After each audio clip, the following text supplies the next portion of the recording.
Most people think you need thousands of dollars to start investing. They think the stock market is for rich people, for people in suits.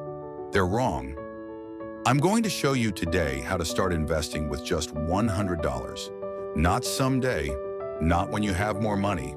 Right now, this week. Here's what we're covering. First, why $100 is the perfect amount to start with.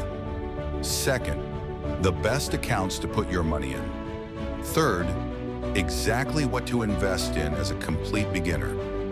And fourth, the one habit that turns $100 into a real wealth-building engine over time.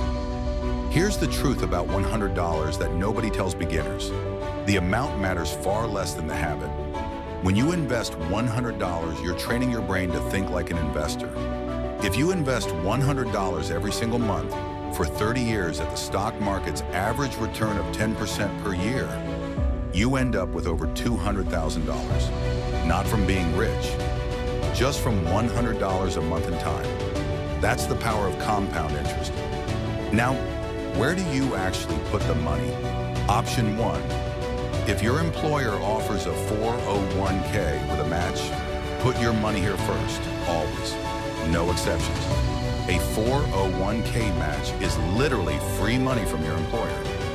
Option 2, open a Roth IRA. Your money grows completely tax-free. You can open one at Fidelity, Vanguard, or Charles Schwab. All free, no minimum balance. Option 3, a regular brokerage account. Apps like Robinhood or Fidelity let you start with any amount. So what do you actually invest in? Buy index funds. That's it. An index fund holds hundreds of stocks at once.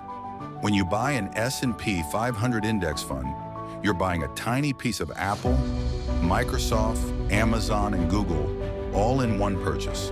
The two best options for beginners are VOO and VTI, both from Vanguard, both with fees under 0.05% per year. Here's the habit that changes everything. Automated. Set up automatic contributions every payday. You never see it, you never miss it. And over months and years, it quietly builds into something remarkable. This is called paying yourself first. Start with $100.